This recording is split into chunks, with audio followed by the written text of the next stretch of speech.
Glad to see everyone. Today we're going to talk about branded real estate. What is it? What are the returns? Who is this interesting for? And what exactly are international hotel brands? How can you make money from this? What are the advantages? What are the disadvantages? And so on. Let's get started. Right now behind me you can see the Le Méridien brand, and today we're going to talk specifically about major global hotel brands. Because essentially small hotel brands are just minor management companies that don't really hold much interest for investors. But major global hotel brands do, if you know what they are and how they work. I'll be explaining using Batumi as an example. Why? Because at the end of 2022 and the beginning of 2023, three of the world's largest hotel holdings entered this market. The first is Wyndham, the second is Accor, and the third is IHG Holding. These are holdings that rank among the top 10 largest in the world. These are multi-billion-dollar companies that operate various hotel chains in almost every country in the world, and today I'll also be telling you more about them. Global hotel brands entered Batumi just as they once did in Sochi back in 2014, because they saw some potential here, for themselves, for investment, and for bringing their clients here. And this is the first difference from regular management companies, which can attract clients from Booking, Airbnb, and maybe a few other small sources, and that's basically it. The main point of a brand is that it has a base of loyal clients, those who love it, know it, buy from it, and use its products. Global hotel brands in real estate are almost the same as any brands in any other field, from handbags to car brands and so on.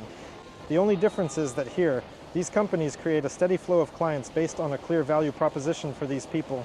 And it's also very important to understand that when a brand enters the market, it comes in with its own audience. Each brand has its own narrowly segmented audience, for whom it provides a specific set of services that these clients love. Because if a brand offers the wrong set of services or fails to satisfy its audience, it will never become big.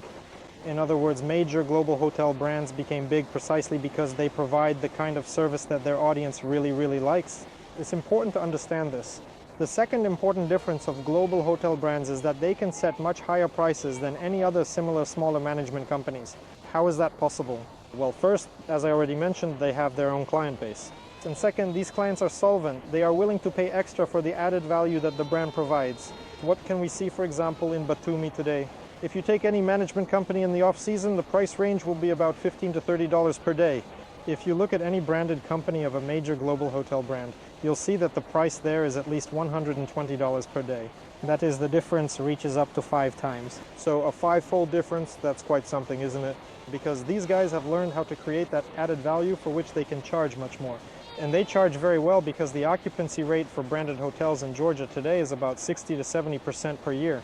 If you look at the occupancy rates of regular management companies that don't have a branded component or small hotel brands, their occupancy can easily be 20-30% per year, and even 40% is no problem at all. Naturally, all this branding appeals to developers as well, because when you have the logo of a major international hotel brand on the facade of your building, it slightly increases its value in the eyes of those who understand what that logo represents. They have stayed at these hotels, enjoyed their time there, they like it, and they are happy to use the brand and pay money for it.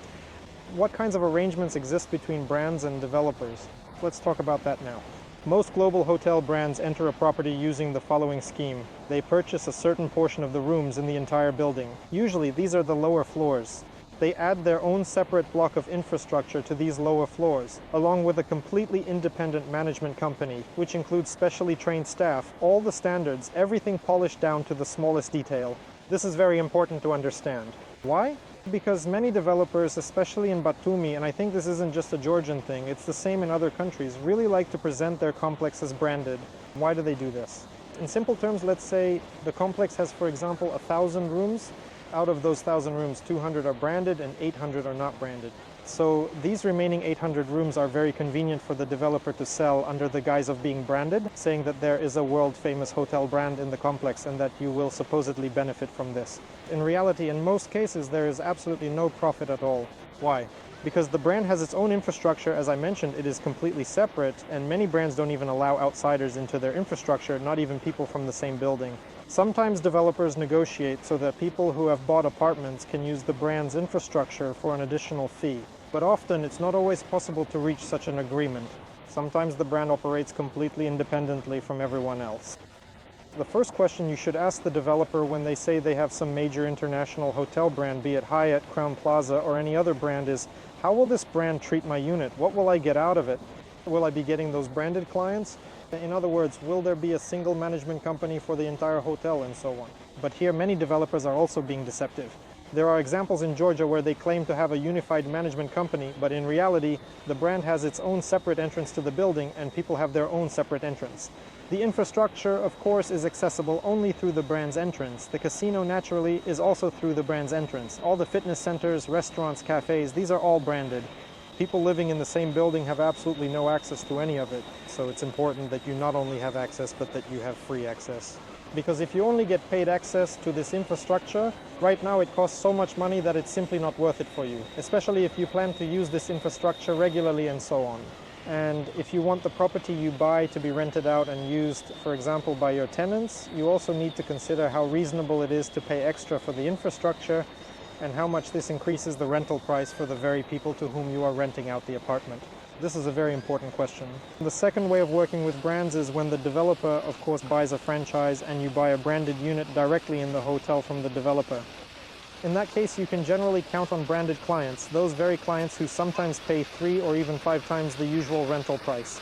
Naturally, your profitability is much higher. As of today, there are still no examples of such collaborations in Batumi. That is, there are several residential complexes being built according to this model, but so far not a single one of these projects has been completed. And these residential complexes that have adopted this model promise much higher profitability. That's a steady 15 to 20% annual return naturally in dollars. That's always nice. Once they're completed, we'll be able to understand how they operate, what the subtleties are, and what nuances exist. But overall, this is already a more or less proper model. At the very least, it's not a flawed one. What else is important to understand in this case? When you buy a branded unit, you will of course also have obligations. So you won't be able to live in this unit year-round on your own because, well, everyone is interested in having this unit operate and generate income. Because the brand has a certain minimum occupancy rate that the management company must maintain in order for the whole thing to pay off and for the numbers to add up, so to speak. That's why when you buy a branded unit, you need to understand that you're doing it specifically to earn income. And if you want to buy for a living, that's a slightly different format. That's important too. Another undeniable advantage of branded real estate for you is the quality and standards of the finishes. And here I want to clarify that branded finishes are not the best in the world and they're not the most expensive. Branded finishes must meet certain criteria. And the first criterion is that it should please and satisfy the audience, that narrow target audience for which the brand is positioned. If you look at any major international holding, whether it's IHG Holding or Wyndham Holding, they have many smaller sub-brands, ranging from mid-tier, from some basic level to premium and luxury. Why does this happen? Because for each target audience, essentially, you need your own standards, your own finishes, your own service standards, and so on. This is very important. This is exactly why the target audience loves this brand, because when they arrive at their hotel, everything is tailored to them. Everything, including the infrastructure. In other words, everything that this target audience likes, the brand matches all of it. That's why the brand, without a doubt, has good finishes. The brand, of course, also has requirements for quality standards, building construction, glazing, thermal and sound insulation, and other aspects. And for you as a real estate buyer, this is also important because if, for example, you buy a Crowne Plaza in America or in Europe or in Georgia, it will be a unified real estate standard. You can be sure of this, that the Crowne Plaza in Georgia will have the same high standards in everything as, for example, in America. This is important as well. Why? Because more or less the brand's pricing doesn't differ much between different countries. Of course it can differ, but overall if you take the average, the price will more or less fall within the same range. That is, if we're talking about the same hotel brand chain. Essentially, any global hotel holding is a large marketing company. Their task is to attract traffic to the specific value they have created. That is, they purchase a huge amount of advertising, they promote their brand, and then those people who have already come to love this brand, when they travel, if they arrive in any country, they end up staying at one of these hotels. And the brand solves one main task. It makes the choice easier for the person. So a person doesn't need to arrive in a country and wonder, where can I find the level of service I like? Where can I find the interior designs that I like, and so on? They simply open up and search for, say, Crowne Plaza in Georgia and immediately find hotels and go there. This is the main essence of a brand. The second essence of a brand is that every major global hotel brand has a management company. It is precisely the management company that handles all tasks related to management, room service, and so on. So this is no longer about marketing, this is about service. These are service companies that, in the case of major global hotel brands, manage thousands of hotels around the world. And naturally, when they manage such a large number of hotels, they have enormous experience. experience in excellent customer service, in maintaining high standards, and so on. And of course, if we consider, for example, the country of Georgia, then if you take any local management company, even a relatively small or a medium-sized one, they simply cannot effectively compete with a globally recognized brand in any meaningful way, neither in terms of the superior service quality standards they offer, nor in various other crucial aspects. It's simply and utterly incomparable.